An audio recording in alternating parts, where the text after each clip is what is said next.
வணக்கம். பொன்னியின் செல்வன் பாகம் 1. இடும்பன்காரி. கொள்ளிடத்துப் பரிசல் துறையில் ஆழ்வார்க்கடியான் நம்பி என்னும் திருமலையப்பனை விட்டுவிட்டு வந்து விட்டோம். அந்த வீர வைஷ்ணவரை இப்போது கொஞ்சம் கவனிக்கலாம். வந்தியத்தேவன் குதிரையேறி குடந்தை நகர் நோக்கிச் சென்றதும் திருமலை அவன் போன திசையைப் பார்த்து கொண்டே தனக்குள் சொல்லிக் கொண்டான். இந்த வாலிபன் மிக பொல்லாதவனாயிருக்கிறான். நாம் தட்டியில் நுழைந்தால் அவன் கோலத்தில் நுழைகிறான். இவன் உண்மையில் யாருடைய ஆள், எதற்காக, எங்கே போகிறான் என்பதை நம்மால் கண்டுபிடிக்க முடியவில்லை.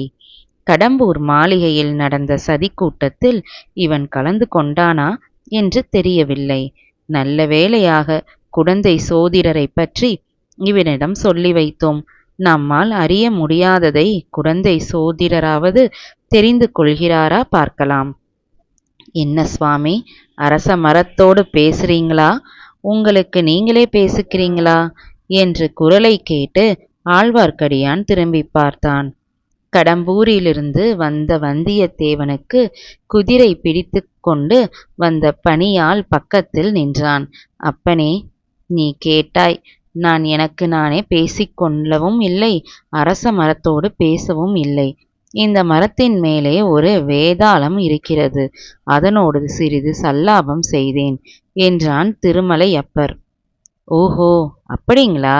அந்த வேதாளம் சைவமா வைஷ்ணவமா என்றான் அந்த ஆள். அதைத்தான் நானும் கேட்டுக்கொண்டிருந்தேன். அதற்குள்ளே நீ வந்து குறுக்கிட்டாய். வேதாளம் மறைந்து விட்டது. போனால் போகட்டும். உன் பெயர் என்ன அப்பனே? எதற்காக கேட்கிறீங்க சுவாமி? நடு கொள்ளிடத்தில் படகு கவிழாமல் காப்பாற்றினாயே, அப்படிப்பட்ட புண்ணியவனாகிய உன்னை நன்கு ஞாபகத்தில் வைத்து கொள்ள வேண்டாமா? என் பெயர் இடும்பன்காரி சுவாமி என்று இழுத்தாற் போல் சொன்னான். ஓ, இடும்பன்காரியா? எப்போதோ கேட்ட ஞாபகம் இருக்கிறதே. இடும்பன்காரி அப்போது ஒரு விசித்திரமான காரியம் செய்தான். தன்னுடைய விரித்த கைகள் இரண்டையும் ஒன்றின் மேல் ஒன்றை குப்புறித்து வைத்துக்கொண்டு இரு ஓரத்துக் கட்டை விரல்களையும் ஆட்டினான். ஆட்டிக்கொண்டே திருமலையப்பரின் முகத்தை பார்த்தான். அப்பனே, இது என்ன சமிக்ஷை? எனக்கு விளங்கவில்லையே என்றான் திருமலை. அப்போது இடும்பன்காரியின் கரிய முகம் மேலும் சிறிய கருத்தது. கண் புருவங்கள் நெறிந்தன. நானா? நான் ஒன்றும் சமிக்ஷை செய்யவில்லையே என்றான். செய்தாய். நான் தான் பார்த்தேனே. பரதநாட்டிய சாஸ்திரத்தில் திருமாலின் முதல் அவதாரத்துக்கு ஓர் அஸ்தம் பிடிப்பதுண்டு. அது மாதிரி செய்தாயே. திருமாலின் முதல் அவதாரம் என்றால் அது என்ன? விஷ்ணுவின் முதல் அவதாரம் தெரியாதா? மச்ச அவதாரம். மீனை சொல்கிறாங்களா? ஆமாம் அப்பனே, ஆமாம். நல்ல வேளை சுவாமி, உங்கள் கண்ணே விசித்திரமான கண்ணாயிருக்கிறதே. வெறும் மரத்தின் மேல் வேதாளம் தெரிகிறது, என் வெறுங்கையிலேயே மச்சாவதாரம் தெரிகிறது. ஒருவேளை மீன் பேரிலேயே சாமியாருக்கு கொஞ்சம் ஆசை அதிகமோ? சேச்சே, அந்த மாதிரி எல்லாம் சொல்லாதே அப்பனே. அது போனால் போகட்டும். நம்மோடு படகிலே ஒரு வீர சைவர் வந்தாரே, அவர் எந்த பக்கம் போனார் பார்த்தாயா? பார்க்காமல் என்ன, பார்த்தேன். நான் குதிரை வாங்க போன பக்கம்தான் அவரும் வந்தார். உங்களைப் பற்றி திட்டிக் கொண்டே வந்தார். என்னவென்று என்னை திட்டினார்? உங்களை மறுபடியும் அந்த வீர சைவர் பார்த்தால் உங்கள் முன் குடுமியை சிரைத்து தலையை மொட்டையடித்து, ஓஹோ, அந்த வேலை கூட அவருக்கு தெரியுமா? உங்கள் திருமேனியில் உள்ள நாமத்தை எல்லாம் அழித்துவிட்டு திருநீற்றை பூசிவிடுவாராம். அப்படியானால் அவரை கட்டாயம் நான் பார்த்தே ஆக வேண்டும். அவருக்கு எந்த ஊர் என்று உனக்கு தெரியுமா? அவருக்கு புல்லிருக்கு வேலூர் என்று அவரே சொன்னாருங்க. அந்த வீரசைவரை போய் பார்த்துவிட்டுத்தான் மறுகாரியம். அப்பனே, நீ எங்கே போகப் போகிறாய்? ஒருவேளை நீயும் அந்த வழி போகப் போகிறாயோ? இல்லை இல்லை, நான் எதற்காக அங்கே வருகிறேன்? திரும்பி கொள்ளிடத்தை தாண்டி கடம்பூருக்குத்தான் போகிறேன். இல்லாவிட்டால் எஜமானர் என் கண்ணை பிடுங்கி விட மாட்டாரா? அப்படியானால் உடனே திரும்பு. அதோ படகு புறப்படப் போகிறது. இடும்பன்காரி திரும்பி பார்த்தபோது ஆழ்வார்க்கடியான் கூறியது உண்மை என்று தெரிந்தது. படகு புறப்படும் தருவாயில் இருந்தது. சரி சாமியாரே, நான் போகிறேன் என்று சொல்லிவிட்டு படகு துறையை நோக்கி விரைந்து சென்றான் இடும்பன்காரி. பாதி வழியில் ஒரு தடவை திரும்பி பார்த்தான். அதற்குள் ஆழ்வார்க்கடியான் ஒரு விந்தையான காரியம் செய்திருந்தான். மளமளவென்று அந்த அரச மரத்தின் மீது பாய்ந்து ஏறி கிளைகள் அடர்ந்திருக்கும் இடத்துக்கு போய்விட்டான். ஆகையால் இடும்பன்காரியின் கண்ணோட்டத்தில் அவன் விழவில்லை. இடும்பன்காரி நதியின் பரிசில் துறையை அடைந்தான். படகோட்டிகளில் ஒருவன், அக்கரைக்கு வருகிறாயா அப்பா என்று கேட்டான். இல்லை, அடுத்த படகில் வரப்போகிறேன், நீ போ என்றான் இடும்பன்காரி. அடே, இவ்வளவுதானா? நீ வருகிற வேகத்தை பார்த்துவிட்டு படகை நிறுத்தினேன் என்று சொல்லி ஓடக்காரன் கோல் போட்டு ஓடத்தை நதியில் செலுத்தினான். இதற்குள் அரச மரத்தின் நடுமத்தி வரையில் ஏறி நன்றாக மறைந்து உட்கார்ந்து கொண்ட திருமலை, ஓஹோ, நான் நினைத்தது சரியாக போயிற்று. இவன் படகில் ஏறவில்லை, திரும்பித்தான் வரப்போகிறான்.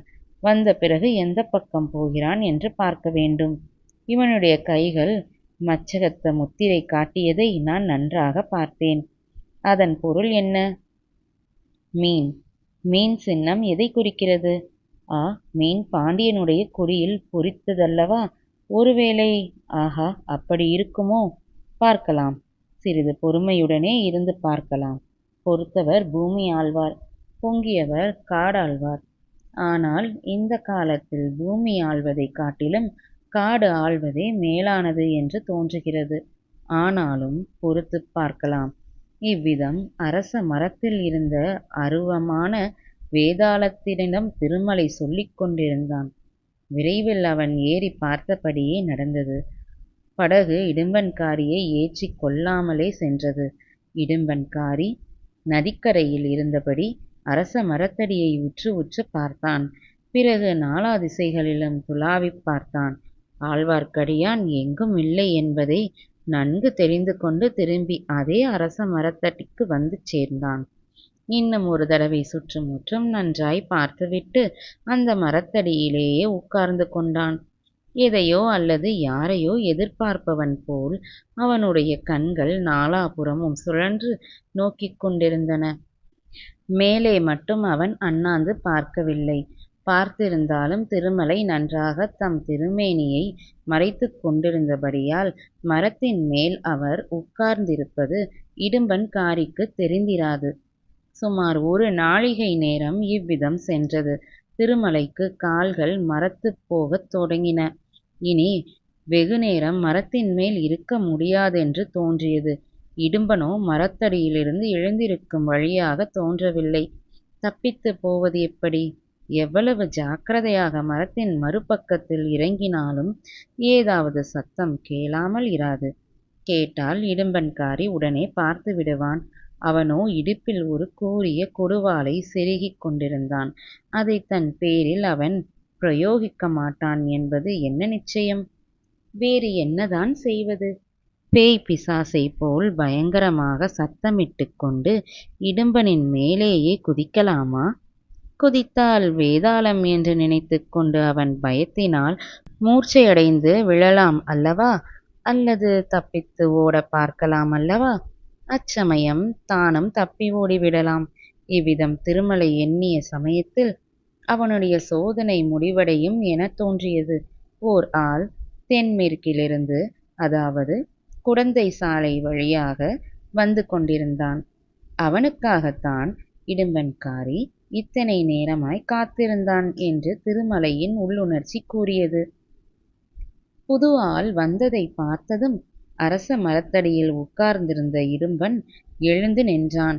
வந்தவன் முன்னால் இடும்பன் செய்த சமிக்ஷையை செய்தான். அதாவது, ஒரு விரித்த புறங்கையின் மேல் இன்னொரு விரித்த கையை வைத்து 2 கட்டை விரல்களை ஆட்டி மச்சஹஸ்தம் பிடித்து காட்டினான். அதை பார்த்த இடும்பனும் அதே மாதிரி செய்து காட்டினான்.